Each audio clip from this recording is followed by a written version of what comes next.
Welcome to my channel. This video shares how I apply the key lessons from the book The Millionaire Next Door to achieve my financial independence. If you have not watched part 1 of this series, please do so before you continue this video. Part 1 summarizes the 4 lessons from self-made millionaires, which I have adopted as the guiding principle in my financial journey. Before I begin the actions I took, I would like to share a quick introduction. I am a Singaporean and 46 years old this year. I came from a middle-income family and have not given any inheritance.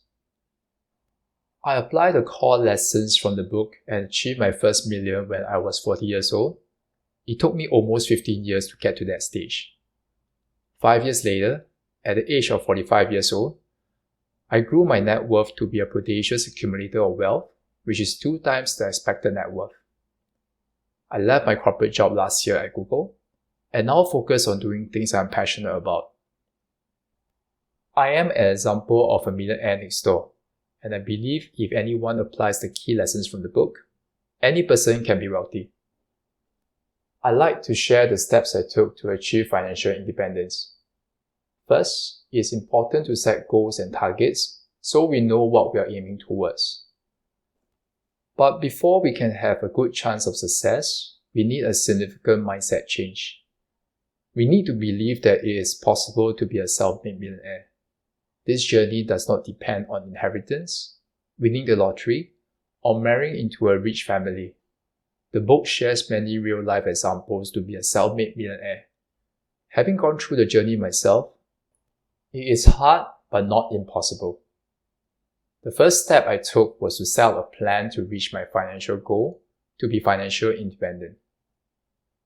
I start by calculating my expected net worth, which is my age divided by 10, multiplied by my annual income, and track it every year, so I know what I should be aiming for.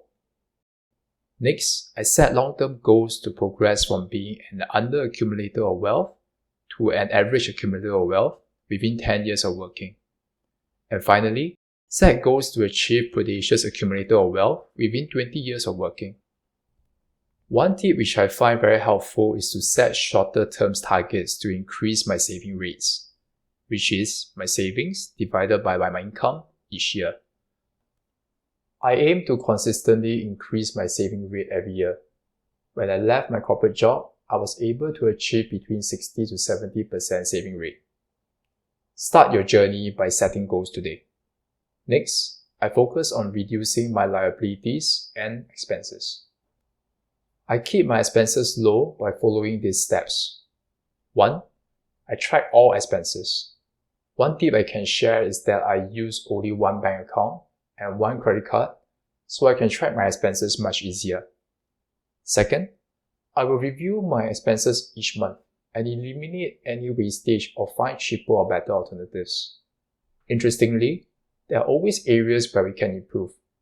I have been doing this consistently for the past 10 years and can always find areas which I can make adjustments. Third, I believe in owning my own place instead of renting. I bought an apartment which is less than 3 times my annual income. Many high-income earners could not accumulate wealth as they have overstretched their finances by taking out a loan beyond their means. I will strongly advise considering buying a place no more than 4 times your annual income, so you can keep your liabilities manageable. I do not believe in displaying high social status and avoid comparing with my peers or my colleagues. I find happiness in simplicity and minimalism. Frugality is the cornerstone of financial independence. Most people cannot achieve financial independence because they are unable to manage their liabilities. Focus on this area as it is fully within our control to do so. After I set up the process to reduce my liabilities and expenses, I will then focus on growing my assets. I believe our most important asset is ourselves. We can easily grow our income by investing in ourselves. I find ways to improve my market value each year by picking up new skills and seeking better opportunities. Next, the savings I accumulated. I invest these funds in 3 tiers: and with an investment horizon of at least 10 to 20 years. 1. I start by maximizing the benefits of any available pension funds. In Singapore, we have the CPF Special Account, which offers 4% annual returns.